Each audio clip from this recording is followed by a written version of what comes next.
Today's beautiful story. It's a moment in Lubavitch. I'm sharing it with you because it's Erev Aleph Nisan. And this, I'm trying to translate it. It's a diary, a Yoman, that one of the guests who came, Yud Aleph Nisan, Tavshim Ben Beis, and the Rabbi gave it out then, the Tanyas. I don't know the number. Never could hardly move his hand at the end till the morning. The Tanyas, the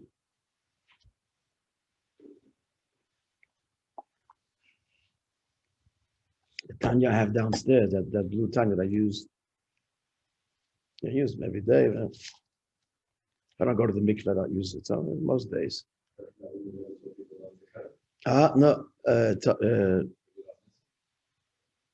Was that the year? No, that was earlier.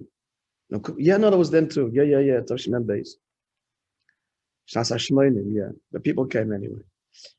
People came. It's Moishe Rabbi Mendel but somebody asked him. I think the protagonist of this story. His name is. I don't know what his real name is. Bumi Friedlander.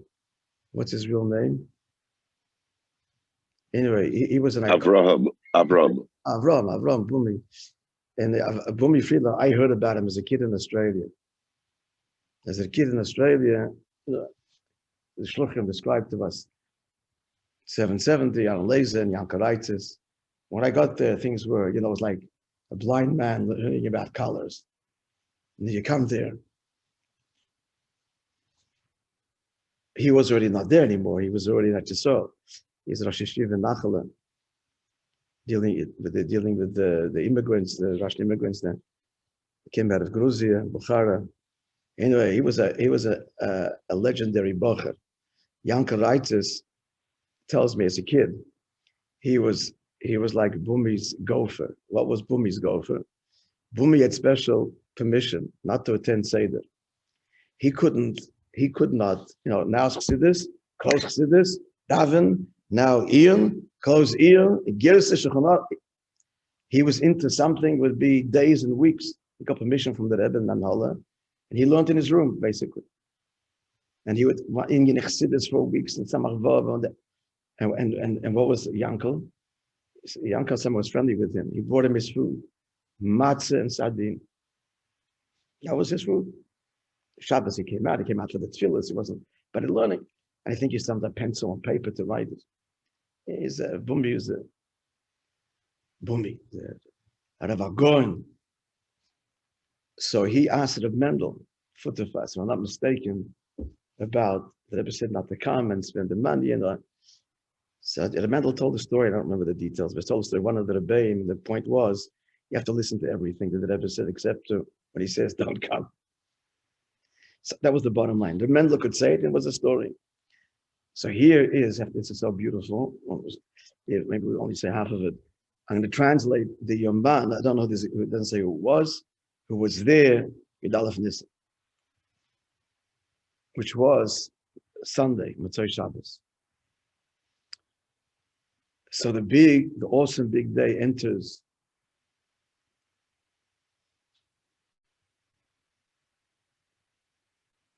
And we are immersed in its atmosphere. The heart is overflowing with strong feelings. On this day, 80 years ago, the Eibishter merited our generation with his great and holy neshama, who illuminates with light, with precious light, the darkness of the last moments of Golus, Ikus of the Mashiach and the end of Golus. Fortunate is our generation that merited this radiant leadership that emanates Torah and Kedusha and the revelation of the Shekhinah in every corner of the world. The heart overflows its boundaries with a deep sense of gratitude and thanks to the Eibishter for his great kindness that he has bestowed upon his people and his inheritance. Surely partners to these feelings at this moment are hundreds of thousands of nefashos and perhaps millions throughout the world that their hearts are beating in with one now. Here is in 770, describing the feeling to these 4 cubits, these daladamas, that are so close to us, even on a physical level, are so precious to us. How fortunate are we, Shiva Saim's expression, sevenfold, that we merited to be now in those that came to 770, in these sanctified moments, this Yom Segula, to be in the daladamas of Ruach HaPeinu, Eira Ilam, our Rebbe. Now, he says a wave of joy is sweeping on the faces of the multitude that have gathered. This is Motzei Shabbos, Ma'ariv, it ended.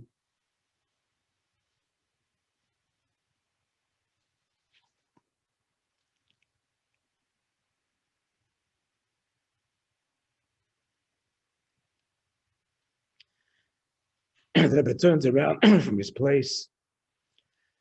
His face had been facing the wall, the Mizrach wall during davening, is now revealed to everybody, and looks towards the center of the shul, to the bimah, where there is prepared Havdalah, that it's about to be said. The Rebbe waits can't try to do this, but this silence that's full of the Mamad Rucha. No, a silence that's full of, it's so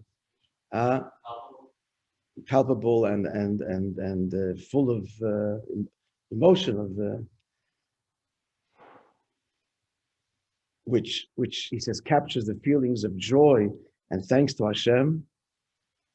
And everyone is quiet but bursting, containing himself with all of his koyach, that the simcha now should not burst out. And all of a sudden,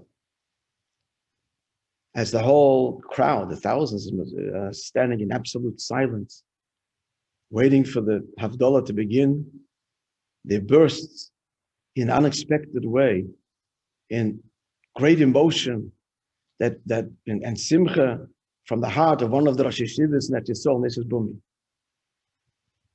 Baruch Atah Hashem, he called that Elokeinu, Melech HaOlam SHEHECHYANU V'Kimonu V'Giyonu Lizman Hazeh. This bracha burst, as it were, from the mouths of the thousands that were present, and gave expression to their deep feelings, and all answered with a thundering voice, Amen. Moment, now I'm just telling you, this guy here, see, God bless him. It's funny, but I'll add you the PS in brackets. Later, the scholars debated whether a pialacha person could make SHEHECHYANU. And they came all to the conclusion, I'm happy they came to the conclusion, that simchas halev of a tzibur, when a whole community is expressing such simcha, then, and the simcha is like this, indeed, one is obligated to make a bracha b'shem malchus. Okay, so the lamdonim are also masking. All my friends, have a wonderful day. Psudas Leivus. Shkoyach.